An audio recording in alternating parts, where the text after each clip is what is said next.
যে ধর্ষক ব্যভিচারী পরকীয়া আসক্ত এবং ধর্ষকের শাস্তি নগদ কার্যকর হওয়া উচিত। আমার মাটিতে আজ 8 বছরের কন্যা নিরাপদ না, আমার জাতির ভবিষ্যৎ কি হবে বলেন? আমাদের মেয়েরা, বাচ্চা মেয়েরা কেমনে বড় হবে? তোমাদের ছোট বোন বড় হবে কেমনে আব্বা?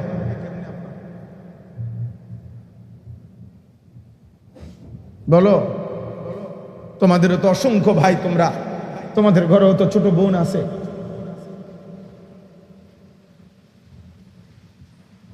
যে মাটিতে 8 বছরের কন্যা যদি নিরাপদ না থাকে, ধর্ষিতা হয়, রক্তাক্ত হয়, লাশ টুকরা হয়ে যায়, আগামী দিনে আমাদের সম্ভাবনা, আমাদের ভবিষ্যৎ কি? আমরা বিল্ডিং করে করবো কি, ব্রিজ করে করবো কি বলে? বলে আপন ঘর, এক বাসা, এই বাসা আর ওই বাসা, 2 ফ্ল্যাট 2 দিকে, ওই ফ্ল্যাটের এর এই ফ্ল্যাটের 17 বছরের প্রতিবেশী যদি আপন কন্যার ইজ্জত লুণ্ঠন করে হত্যা করে, 8 বছরের কন্যা। এই জন্য আজ সময়ের দাবি, বেটা ছেলেরা, মুসলমানের নওজোয়ান, তোমরা দাবি করা উচিত আজকে। এটা সরকারি দল বিরোধী দলের বিষয় না, এটা বিএনপি জামাত ইসলামের বিষয় না, এটা এই মাটির 18 কোটি মানুষের দাবি হওয়া উচিত যে ধর্ষক ব্যভিচারী পরকীয়া আসক্ত এবং ধর্ষকের শাস্তি নগদ কার্যকর হওয়া উচিত। আমাদের এখন কার্যকর হওয়া উচিত, নাইলে আমার জাতি টিকবে না আব্বা। তোমার ঘরে তোমার বোন আছে, তোমার মেয়ে আছে, কারো নিরাপত্তা থাকবে না, জাতির নিরাপত্তা থাকবে না, সমাজের নিরাপত্তা থাকবে না। তোমরা পাগল হয়ে গেছো। তোমাকে ছেলেদের চেহারা দেখলে বোঝা যায় নারীর নেশা, মোবাইলের নেশা, ছবির নেশা তোমাকে পাগল কুকুর বানায় ফেলছে। আল্লাহ নাই, নামাজ নাই, সেজদা নাই, পাক নাই, নাফাক নাই, কিচ্ছু খবর নাই। সারাক্ষণ কোন দুষ্ট শয়তান বেঈমানে তোমরে বুঝাইছে যে সারাক্ষণ চুল নিয়ে ব্যস্ত থাকবা। কোন বেঈমানে বলল? পৃথিবীর কোন পাগল তোমাকে বলল যে পুরুষ? আরে পুরুষ তো হলো ওই পাহাড়ের নাম, যে পাহাড় মনের ভিতরে গলে যাবে প্রয়োজনে, কিন্তু পরিশ্রম, শক্ত মাটি ফাইরা যে ফসল উৎপাদন করবে পৃথিবীতে, মানুষের কল্যাণে, যে মানুষের জন্য কাজ করবে, দিবা নিশি ঘাম ঝরাবে, তারই তো বলে পুরুষ। পুরুষ মানুষ এত বিনোদন, পুরুষ মানুষ এত খামখেয়ালি হওয়া, এ তো পুরুষ না, এ তো অন্য জাতি হলে ভালো হইতো, এ তৃতীয় লিঙ্গ হলে ভালো হইতো। দুনিয়াও চিনলা না, আখিরাতও চিনলা না, না নামাজ পড়ো, না কোনো ভালো কোনো উপার্জনের চেষ্টা করো, কিছুই না। তাহলে এর চাইতে তো তৃতীয় লিঙ্গের মানুষ হইলে ভালো ছিল। তৃতীয় লিঙ্গের যেগুলা, ওইগুলা না সারাক্ষণ সাজে, হিজরা মানুষ যেগুলা, হিজরা, ওইগুলা না বেটা সারাক্ষণ সাজগুজ করে, ওইগুলা না সারাক্ষণ পেখন করে, ফ্যাশন করে, দোলে লড়ে, কিরকম করে না করে। তুমি তো পুরুষ, তুমি নওজোয়ান, তুমি পৃথিবী গড়বা, তুমি এই সুন্দর সমাজ গড়বা। মানুষ তোমার কাছ থেকে নিরাপত্তা পাবে, সাহসের কথা শুনবে,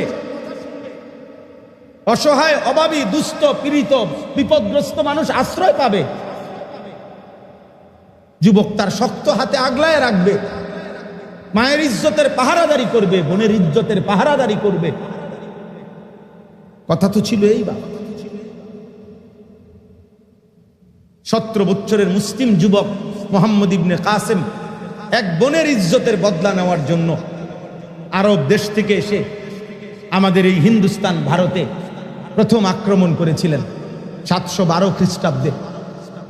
সেই হাত ধরেই, ওই 17 বছরের যুবকের হাত ধরেই এই ভারতীয় উপমহাদেশে ইসলাম। বুঝেন নাই? ভারতীয় উপমহাদেশ ইসলাম, আজকে এই বাংলাদেশ, ভারত, পাকিস্তানের এই কোটি কোটি মুসলমান, এই দাড়ি টুপি, এই মসজিদ মাদ্রাসা, এই আল্লাহর জিকির বন্দিগির সমস্ত আয়োজন ওই 17 বছরের যুবকের হাত ধরে। সেই উদ্বোধন করছে প্রথম রাজা দাহিরকে পরাজিত করে সিন্ধুতে ভারতের কালেমার পতাকা উড়াইছে। হ্যাঁ, আমাদের এই বাংলা মুলুকে সর্বপ্রথম এই মুসলমান, আজকে আমরা যারা, আমাদের পূর্বপুরুষদের অবদান, এর মধ্যে উল্লেখযোগ্য ব্যক্তি ছিলেন ইখতিয়ার উদ্দিন মোহাম্মদ বিন বখতিয়ার খিলজি রহমতুল্লাহ আলাইহি। মুসলিম যুবক তিনি, সুদূর আফগান থেকে এসে এই বাংলাদেশে ইসলামের পতাকা উড়াইছে। আফগান সীমান্ত থেকে আসছেন,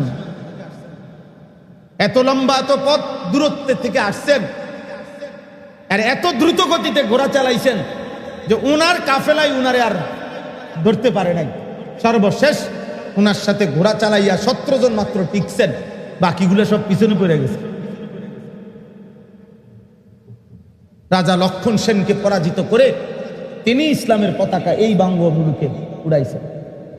আমাদের ইতিহাস আছে, আমাদের ইতিহাস সংগ্রামের, আমাদের ইতিহাস ঐতিহ্যের, সব ছিল আমাদের। কিন্তু তোমরা অল্প অল্প কয়দিন হয়, আরে 20 বছর আগে আমরাও বড় হয়েছি বেটা, 30 বছর আগে আমরাও ছোট ছিলাম, কিন্তু তোমরা এখন এসে এক সাইজের ছেলে পেলে যে পরিমাণ অসভ্যতার নোংরামি করছো, এটা গত 30 বছর আগের যুব সমাজ করে নাই। আমি নাফরমানি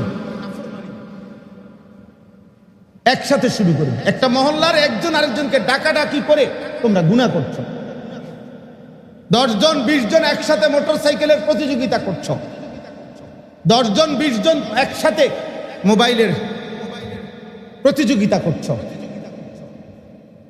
এক বাবা ওই দিন আমারে বললেন, কায়দা দিলেন, দিয়ে বললেন, হুজুর আমার ঘরের টাকা, আমার সন্তান, আমার ঘরের জমানো টাকা, ওনার ঘরে দিনদার মানুষ 2 লক্ষ টাকা চুরি করে নিয়ে 2 লাখ টাকারই মোবাইল কিনছে, 60টা মোবাইল কিনছে হেঁটে বন্ধু বান্ধব নিয়ে। হ্যাঁ, কসম আল্লাহ, 2 লক্ষ টাকা বাফের চুরি করে 2 লাখ টাকারই মোবাইল কিনে ফেলছে। 7টা মোবাইল কিনছে, বন্ধুদেরকে সবাই দিছে, সবাই মিলে আড্ডা দিবে।